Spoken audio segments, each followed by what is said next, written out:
भगवान की जय। भारतवर्ष में सनातन हिंदू और श्रद्धालुओं के लिए श्री वाराह भगवान प्राकट्योत्सव एक अपना महत्व रखता है। भगवान विष्णु के 10 अवतार में एक प्रधान है तृतीय अवतार श्री वाराह भगवान का अवतार।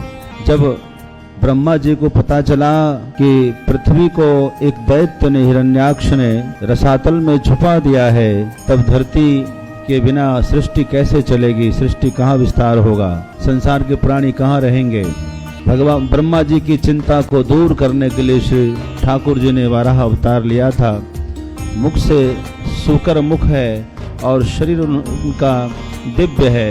ऐसा स्वरूप लेकर के भगवान अवतार लिए और पृथ्वी को रसातल से निकालकर एक सतह पर स्थापित किया है। यही वो तिथि है।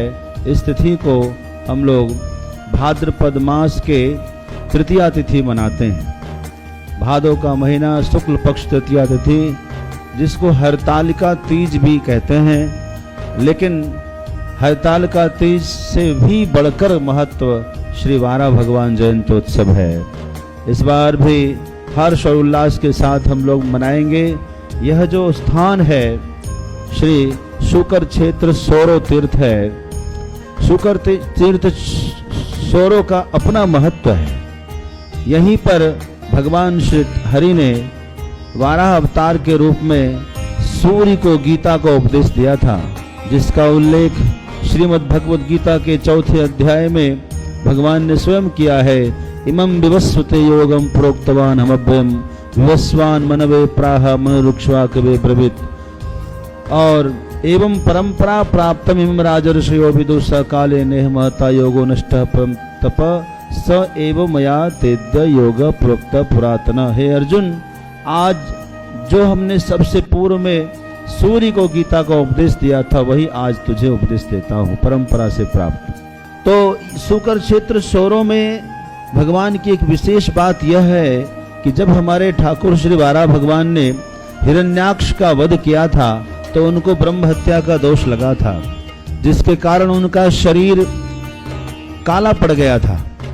बहुत काल बीतने के बाद जब स्वयं भगवान शुकर क्षेत्र सोरो पधारे, तो यहाँ चरण रखते ही उनका शरीर श्वेत हो गया, शुद्ध हो गया, ब्रह्म हत्या से मुक्त हो गया।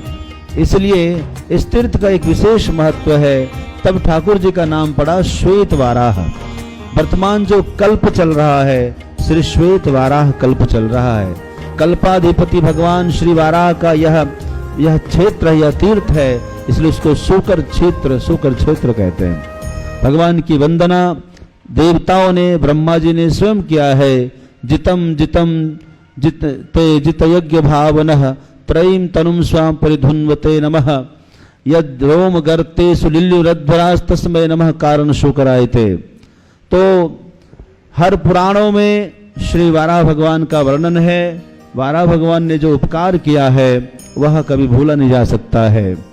बाद वाले जो अवतार आए उनकी विशेष महिमा हो गई, तो ये पुराने अवतार होने की वजह से इनकी महिमा कमती चली गई। लेकिन नए अवतार आ जाने से पुराने अवतार की महिमा कमती नहीं है। नए युवान के आ जाने से वृद्धों की महिमा कमती नहीं है। आप यहाँ लक्ष्मी माता का स्वरूप जरा देखिए, बढ़िया से गौर करके देखिए। मैं चाहूंगा कैमरा वाले दिखाएं। ऐसा स्वरूप पूरे विश्व में कहीं नहीं मिलेगा। माता लक्ष्मी की आंखों में हमारे जीव के प्रति, भक्तों के प्रति जो करुणा है, अपने बच्चों के लिए जो करुणा है, इनकी आंखों में झलकती है। ये आंख, ये करुणा का भाव पूरी दुनिया में कहीं नहीं है। वाराह भगवान के मंदिर तो कई देखे हमने, दक्षिण भारत में भी देखे, राजस्थान में भी देखे, लेकिन यह झांकी, यह स्वरूप, इस करुणा का भाव कहीं नहीं मिलेगा। एक बात और है, वाराह भगवान के नाम स्मरण करने से लोगों के भूत प्रेत बाधा, शत्रु बाधा आदि रोग के बाधा जो इधर उधर नहीं जा रहे हैं, इनके स्मरण करने से अनायास चले जाते हैं। दूसरी बात है, यदि वाराह भगवान का व्रत किया जाए तो मनवांछित फल की प्राप्ति होती है। तो वाराह भगवान के लिए व्रत रख सकते हैं, वारा भगवान के लिए पाठ कर सकते हैं। जो भागवत जी में पाठ है वो पाठ करें, वारा भगवान की वंदना करें। और 6 तारीख को श्री वारा भगवान की जयंत्योत्सव यानी प्राकट्योत्सव मनाया जा रहा है। यहाँ सूकर क्षेत्र सोरो में वारा भगवान की पुण्य स्थली है। यहाँ आए आप सब भक्त, देश विदेश में रहने वाले भक्त यहाँ पधारें। आप सबको सादर आमंत्रण है। सोरो के वासी आप सब के लिए मंगल कामना कर रहे हैं। आप सबकी बधाई के लिए, आप सबके आगमन की प्रतीक्षा में है।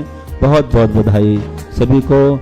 जय श्री हरि, जय श्री वाराह भगवान, गंगा महारानी की जय।